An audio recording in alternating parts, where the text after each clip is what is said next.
Hello माँ, कैसी हो? अरे कुछ मत पूछ बेटी, 4 दिनों से काम वाली नहीं आ रही है। काम कर कर के मेरी कमर टेढ़ी हो गई है, घुटनों का दर्द भी उभर आया है। अरे माँ, जितना ज़रूरी है उतना ही किया करो ना, क्यों खुद को थकाती रहती हो? उतना ही करती हूँ बेटी। खैर ये सब छोड़, तू अपना बता, सब ठीक तो है? हाँ माँ, सब ठीक है। परसों रचना मौसी की पोती की मंगनी थी। शगुन में खूब अच्छा सोने का सेट आया है। मौसी ने भी बहुत अच्छा लेना देना किया है। और अभी इधर 2 दिनों से बारिश का मौसम हो रखा है। सोच रही हूँ आज दाल बाटी बना लूँ। अच्छा है, बारिश के मौसम में दाल बाटी का मज़ा ही कुछ और है। अच्छा ये बता, तुम्हारी तो मानसी से बात होती होगी, कैसी है वह? मैं तो सोचती ही रह जाती हूँ कि उससे बात करूँगी, पर फिर तुझसे ही समाचार मिल जाते हैं। वह ठीक है माँ। अच्छा अब फ़ोन रखती हूँ, कॉलेज के लिए तैयार होना है। माँ से हमेशा मेरी इसी तरह की बातें होती है। ज़्यादातर वक्त तो वे ही बोलती है, क्योंकि मेरे पास तो बताने के लिए कुछ होता नहीं है। पहले फ़ोन बंद करते वक्त अक्सर मेरे दिमाग में यही बात उठती थी कि माँ की दुनिया कितनी छोटी है। खाना पीना, लेन देन, भाई, रिश्तेदार और पड़ोसी, बस इन्हीं के इर्द गिर्द उनकी दुनिया घूमती रहती है। देश में कितना कुछ हो रहा है, कितने स्टिंग ऑपरेशन हो रहे हैं, चुनावों में कैसी कैसी पैंतरेबाजी चल रही है, घरेलू हिंसा, यौन शोषण कितना बढ़ गया है। इन सब से उन्हें कोई सरोकार नहीं है, जबकि यहाँ पत्र पत्रिकाएं, जर्नल्स सब कुछ पढ़कर हर वक्त खुद को अपडेट रखना पड़ता है। एक तो मेरा विषय राजनीति विज्ञान है, जिसमें विद्यार्थियों को हर समय नवीनतम तथ्य उपलब्ध करवाने होते हैं। दूसरे, बुद्धिजीवियों की मीटिंग में कब किस विषय पर बहस छिड़ जाए, इस वजह से भी खुद को हमेशा अपडेट रखना पड़ता है। और जब इंसान बड़े मुद्दों में उलझ जाता है तो बाकी सब कुछ उसे तुच्छ नगण्य लगने लगता है। मैं माँ की बातों को भुलाकर फिर से अपनी दुनिया में खो जाती हूँ। मानसी से बात किए वाकई काफ़ी वक्त बीत गया है। वह भी तो अपने काम में बहुत व्यस्त रहती है। दूसरे, अमेरिका और इंडिया में टाइमिंग का कितना अंतर है कि जब मैं फ्री होती हूँ, बात करने का मूड होता है, तब वह सो रही होती है या किसी ज़रूरी काम में फंसी होती है। पर आज रात मैं उससे ज़रूर बात करूँगी, उसकी छुट्टी भी है। यही सोचकर मैंने उस दिन उसे रात में स्काइप पर कॉल किया था। काफ़ी दिनों बाद बेटी की सूरत देखते ही मैं द्रवित हो उठी थी। कितनी दुबली हो गई है तू, चेहरा भी कैसा पीला पीला नज़र आ रहा है। तबीयत तो ठीक है तेरी? हाँ मॉम, मैं बिल्कुल ठीक हूँ, एक प्रोजेक्ट में बिजी हूँ। रही दुबला होने की बात, तो हर इंडियन माँ को अपनी संतान हमेशा कमज़ोर ही नज़र आती है। नानी भी तो जब भी आपसे मिलती है, अरे बेटी तू कितनी कमज़ोर हो गई है, कहकर लिपटा लेती है आपको। फिर नसीहतें आरंभ, दूध पिया कर, बादाम खाया कर। अच्छा छोड़ वह सब, या वैक्यूम क्लीनर की आवाज़ आ रही है, मेड काम कर रही है क्या? मेरी नज़रें अब मानसी से हटकर उसके इर्द गिर्द दौड़ने लगी थी। यहाँ कहाँ मेड मैम, सब कुछ खुद ही करना पड़ता है। रोज़र मेरा रूममेट सफाई कर रहा है। क्या तू एक लड़के के साथ रह रही है? कब से? मेरी चीख निकल गई थी। कम ऑन मॉम, आप इतना ओवर रिएक्ट क्यों कर रही है? यहाँ यह सब आम बात है। यही कोई 7-8 महीनों से हम साथ हैं। साथ मतलब क्या मानसी, हमारे लिए यह सब आम नहीं है। हमारी संस्कृति, हमारे संस्कार इन सब की अनुमति नहीं देते। तुम्हारे नाना नानी और दादा दादी को यह सब पता चला तो तूफान खड़ा हो जाएगा। फिलहाल तो आप बिना बात तूफान खड़ा कर रही है मॉम। यह तो शुक्र है वैक्यूम क्लीनर की आवाज़ में रोजर कुछ सुन नहीं पा रहा है, वरना उसे कितना बुरा लगता। तुम्हें रोजर को बुरा लगने की फिक्र है और मुझ पर जो बीत रही है उसकी जरा भी परवाह नहीं। मॉम प्लीज़, आप बिना वजह बात का बतंगड़ बना रही है। मैंने आपको बताया ना, यहाँ ये सब आम बात है। दरअसल आपकी दुनिया बहुत छोटी है। इंसान चांद पर घर बसाने की सोच रहा है और आपकी सोच अभी हमारा परिवार, हमारे संस्कार इन्हीं पर टिकी हुई है। एक बार अपनी दुनिया से बाहर निकलकर जरा बाहर की दुनिया देखिए, खुद ब खुद समझ जाएंगी। रोजर इधर ही आ रहा है मॉम, बेहतर होगा हम इस टॉपिक को यहीं समाप्त कर दें। सिर्फ टॉपिक ही क्यों, सब कुछ समाप्त कर दो। गुस्से में मैंने संपर्क विच्छेद कर दिया था। मेरे गुस्से से ना केवल स्टूडेंट्स बल्कि घर वाले भी खौफ खाते हैं। यह ताप मापी के पारे की तरह पल में चढ़ता है तो समझाने बुझाने या क्षमा याचना करने पर पल में उतर भी जाता है। देर तक उसके शब्द मेरे कानों में गूंजते रहे थे। मैंने सिर झटक दिया था, मानो ऐसा करके मैं सब कुछ एक झटके में दिमाग से बाहर फेंक दूंगी, और सोने का प्रयास करने लगी थी। बहुत दिनों तक मेरा ना मानसी से बात करने का मन हुआ था, ना माँ से। यह सोचकर दुख भी होता कि मैं मानसी का गुस्सा माँ पर क्यों निकाल रही हूँ। फिर मैंने माँ से बात की थी, पर मानसी की बात गोल कर गई थी। माँ बाबा को आजकल वैसे भी कम सुनाई देने लगा है, इसलिए भी मैं उन्हें बताने से हिचक रही थी। पता नहीं आधी अधूरी बात सुनकर वे जाने क्या मतलब निकाल ले, जबकि मामला इतना गंभीर हो ही ना। सास ससुर देशाटन पर गए हुए थे। चलो एक तरह से अच्छा ही है, वे लौटेंगे तब तक तो शायद रोहित भी लौट आए, फिर वे अपने आप संभाल लेंगे। रोहित की कमी मुझे इस वक्त बेहतर खटक रही थी। काश वे इस वक्त मुझे संभालते समझाते मेरे पास होते। रोहित और मेरी लव मैरिज थी। साथ साथ पढ़ते, प्रेम के अंकुर फूटे और जल्द ही प्यार का पौधा पल्लवित हो उठा था। दक्षिण भारतीय रोहित आगे जाकर आर्मी में चले गए और मैं एक कॉलेज में शिक्षिका हो गई। हम दोनों जानते थे कि हमारे कट्टरपंथी परिवार इस बेमेल विवाह के लिए कभी राजी नहीं होंगे, इसीलिए हमने कोर्ट मैरिज कर ली थी। जब रोहित मुझे दुल्हन के जोड़े में अपने घर ले गए तो थोड़ी नाराज़गी दिखाने के बाद वे लोग जल्दी ही मान गए थे और फिर दक्षिण भारतीय तरीके से हमारा विवाह संपन्न हुआ था। पर मेरे माँ बाबा को यह बात बेहद नागवार गुजरी थी। वे शादी में शरीक नहीं हुए थे। मैं उनसे गुस्सा थी, लेकिन रोहित ने हिम्मत नहीं हारी, मनाने का प्रयास जारी रखे। आखिर में मानसी के जन्म के बाद माँ बाबा पिघले और उन्होंने हमें दिल से अपना लिया। उस वक्त मैं बच्चों की तरह किलक उठी थी, माँ से लिपट कर ढेरों फरमाइशें कर डाली थी। तब से रोहित और मानसी उनके लिए मुझसे भी बढ़कर हो गए थे। ऐसे ही शिकायत करके मैं अक्सर उनसे बच्चों की भांति रूठ जाया करती थी और सभी इसे मेरी जलन कहकर खूब आनंद उठाते थे। रोहित को नॉर्थ ईस्ट में पोस्टिंग मिली तो मैं मानसी को लेकर उनके साथ रहने आ गई थी, पर छोटी सी बच्ची के साथ उस असुरक्षित इलाके में रहना, हर वक्त खतरे से खेलते रहना था।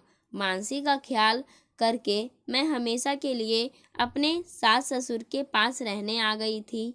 मैंने वापस कॉलेज में पढ़ाना आरंभ कर दिया था। रोहित छुट्टियों में आते रहते थे। जिंदगी एक बंधे बंधाए ढर्रे पर चलने लगी थी। मानसी पढ़ने के लिए विदेश चली गई और फिर वहीं अच्छी सी नौकरी भी करने लग गई। दिल तो बहुत रोया, पर बदलते जमाने और उसकी खुशी का ख्याल कर मन को समझा लिया। पर अब तो पानी सिर से ऊपर बढ़ गया है। इधर कुछ समय से रोहित की पोस्टिंग भी काफ़ी सीनियर पोजीशन पर हिमालय की तराई वाले इलाके में हो गई थी। वहाँ पड़ोसी देश से छिटपुट लड़ाई चल रही थी और आए दिन छोटी बड़ी मुठभेड़ की खबरें आती रहती थी। मुझे हर वक्त सिर पर तलवार लटकती प्रतीत होती थी। जाने कब कैसा अप्रिय समाचार आ जाए। रोहित की बहुत दिनों से कोई खबर नहीं थी, पर यह अच्छी बात थी, क्योंकि सेना में ऐसा माना जाता है कि जब तक किसी के बारे में कोई खबर ना मिले, समझ लेना चाहिए सब सकुशल है। मैं भी यही सोचकर रोहित के सकुशल लौट आने का इंतजार कर रही थी। रोहित की यादों के साथ मानसी के दिए घाव ताज़ा हो गए थे। जीवन साथी तो मैंने भी अपनी मन मर्जी से चुना था, पर उसके साथ रही तो शादी के बाद ही थी। लेकिन यहाँ तो बिल्कुल ही उलट मामला है। फिर मैंने और रोहित ने शादी के बाद भी सबको मनाने का प्रयास जारी रखे थे। सबकी घुड़कियाँ धमकियाँ झेली, ताने सुने, पर आखिर में सबको मना कर रहे। और इस जनरेशन को देखो, पता है माँ गुस्सा है, नाराज है, पर मान मनोबल का एक फ़ोन तक नहीं। काश रोहित यहाँ होते। खैर, बहुत इंतजार के बाद एक दिन मानसी का फ़ोन आया था, पर बस औपचारिक वार्तालाप, आप कैसी है, दादा दादी कब आएंगे, पापा ठीक होंगे, और फ़ोन रख दिया था। एंड में मैंने भी कुछ नहीं कहा सुना। हमारे फ़ोन कॉल्स न केवल सीमित बल्कि बेहद औपचारिक भी हो गए थे। माँ ज़रूर थोड़े दिनों में फ़ोन करके मेरे हाल जानती रहती। रोहित और सास ससुर की अनुपस्थिति ने उन्हें मेरे प्रति ज़्यादा चिंतित बना दिया था।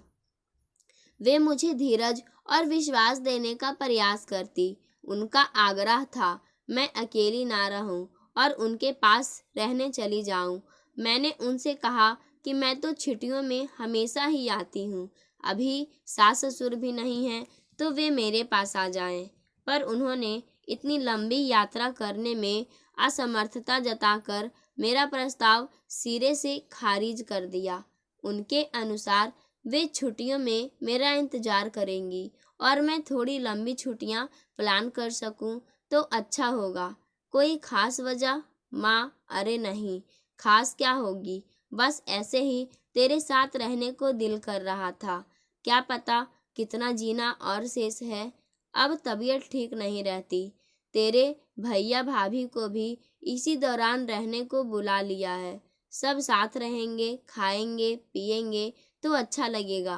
पहली बार माँ की दुनिया अलग नहीं, थोड़ी अपनी सी महसूस हुई। उनका दर्द अपना दर्द लगा। हाँ माँ, ज़्यादा छुट्टियाँ लेकर आने का प्रयास करूँगी। काम वाली बाई से मुझे भी मालिश करवानी है। आजकल मुझे भी आर्थराइटिस की प्रॉब्लम हो गई है। आपके हाथ की मक्का की रोटी और सरसों का साग खाने का भी बहुत मन हो रहा है। गोभी गाजर वाला अचार भी डालकर रखना माँ। प्रत्युत्तर में उधर चुप्पी छाई रही तो मैं समझ गई कि भावनाओं के आवेग ने हमेशा की तरह माँ का गला अवरुद्ध कर दिया है। जल्द मिलते हैं माँ। माँ की भावनाओं का सम्मान करते हुए मैंने तुरंत फ़ोन रख दिया था। अगले सप्ताह एक लंबी छुट्टी अरेंज कर जल्दी ही उन्हें अपने आने की सूचना भी दे दी थी। स्टेशन पर माँ बाबा दोनों को मुझे लेने आया देख मैं हैरत में पड़ गई थी, क्योंकि उनके गिरते स्वास्थ्य को ध्यान में रखते हुए मैंने उन्हें सख्त हिदायत दे रखी थी कि वे कभी भी मुझे लेने छोड़ने आने की औपचारिकता में नहीं पड़ेंगे। बेमन से ही सही, वे मेरी हिदायत की पालना करते भी थे, पर आज अचानक वे भी दोनों जरा सा भी कुछ असामान्य देख इंसान का दिमाग हमेशा उल्टी ही दिशा में सोचने लगता है। मेरे शक की सुई भी उल्टी ही दिशा में घूमने लगी। अवश्य ही रोहित को लेकर कोई बुरी खबर है। मेरा दिल तेजी से धड़कने लगा। रोहित की कोई खबर बेटी? ठीक है ना वह? मैंने राहत की सांस ली। आपको तो मालूम ही है माँ, कोई खबर नहीं, मतलब सब कुशल ही होगा। एक बहुत अच्छी खबर है, मैं एक प्यारे से गुड्डे की परनानी और तू नानी बन गई है। माँ की नज़रें मेरे चेहरे पर जमी थी, जहाँ एक के बाद एक रंग आ जा रहे थे। मैं कुछ समझ नहीं पा रही थी। माँ किसकी बात कर रही है? हमारी मानसी ने 2 दिन पहले एक बेटे को जन्म दिया है। वह यहीं है घर पर हमारे पास। क्या? आश्चर्य से मेरा मुंह खुला का खुला रह गया था। उसने तुझे यह तो बता ही दिया था कि वह रोजर नाम के किसी लड़के के साथ रह रही थी। हाँ, पर यह सब नहीं बताया था। उसकी हिम्मत ही नहीं पड़ी बेटी। तेरी गुस्से से वह घबरा गई थी। फिर उसे यह भी ख्याल था कि तू अभी बिल्कुल अकेली रह रही है। रोहित भी इतने खतरनाक मोर्चे पर तैनात है तो तू वैसे ही बहुत परेशान होगी। पर माँ, उसे मुझे तो बताना था। मेरी आंखों के सम्मुख उसका पिघला दुबला चेहरा घूम गया। वह तुझे बताना चाहती थी, पर तभी सब गड़बड़ा गया। रोजर इतनी जल्दी बच्चे के लिए तैयार नहीं था। वह अबॉर्शन करवाना चाहता था, पर मानसी उसके लिए तैयार नहीं हुई। विवाद बढ़ा और रोजर घर छोड़कर चला गया। ओह, मैंने सिर थाम लिया। मानसी बहुत हताश और परेशान हो गई थी, पर तुझे और दुखी नहीं करना चाहती थी, इसलिए सारा गम अकेले ही पीते रही। एक दिन उसकी बहुत याद आ रही थी, तो उसका हालचाल जानने के लिए मैंने ऐसे ही उसे फ़ोन कर दिया। मैं फ़ोन पर ही उसे दुलार रही थी कि सहानुभूति पाकर वह फूट पड़ी और सब उगल दिया। हमने उसे भरोसा दिलाया कि तुझे नहीं बताएंगे, पर वह तुरंत हमारे पास इंडिया आ जाए और यहीं बच्चे को जन्म दे। उसने हमारी बात मानी और आ गई। कल उसे अस्पताल से घर ले आए हैं। अभी तेरे भैया भाभी उसके पास है। तेरे आने की खबर से वह काफ़ी बेचैन है। तुम दोनों आमने सामने हो, इससे पहले तुम दोनों को सब कुछ बता देना आवश्यक था। उम्र और अनुभव ने हमें बहुत कुछ सिखा दिया है बेटी। हम कितने ही आधुनिक क्यों ना हो जाए, अपनी अगली और पिछली पीढ़ियों से हमारा टकराव स्वाभाविक है। ऐसे हर टकराव का मुकाबला हमें संयम और विश्वास से करना होगा। अपने बच्चों के साथ यदि हम ही खड़ा नहीं होंगे तो औरों को उंगलियां उठाने का मौका मिलना स्वाभाविक है। हम अलग अलग पीढ़ियों की दुनिया कितनी भी अलग अलग क्यों ना हो, आकर मिलती तो एक ही जगह है, क्योंकि यह दुनिया गोल है। हम घूम फिर कर वहीं आ खड़े होते हैं जहाँ से कभी आगे बढ़े थे। यह समय गुस्सा करने का नहीं, समझदारी से काम लेने का है। आज की तारीख में हमारे लिए सबसे बड़ी खुशी की बात यह है कि हमारी बेटी हमारे पास सकुशल है और उसके साथ साथ यह बच्चा भी। अब हमारी जिम्मेदारी है मानसी का आत्मविश्वास लौटा लाने के लिए उसे यह विश्वास दिलाना बेहद ज़रूरी है। कुछ देर बाद गाड़ी हम लोगों को घर तक पहुंचा चुकी थी। मैंने भागकर पहले मानसी को, फिर नन्हे से नाती को सीने से लगा लिया। मानसी आश्वस्त हुई, फिर खुलने लगी। इसकी आंखें बिल्कुल पापा जैसी है ना मॉम? मॉम, मुझे आपके हाथ का पायसम और उत्पम खाना है। वह बच्चों की तरह किलक रही थी। नानू नानी मॉम, आप सबको एक बात बतानी थी। कल रात दिल नहीं माना तो मैंने रोजर को गुड्डू का फ़ोटो भेज दिया। उसका जवाब आया है, वह शर्मिंदा है, जल्द आएगा। माँ मुझे देखकर मुस्कुरा रही थी और मैं भी उनके चेहरे को देखकर मुस्कुरा उठी। पाठकों, आज की कहानी यहीं समाप्त होती है। धन्यवाद।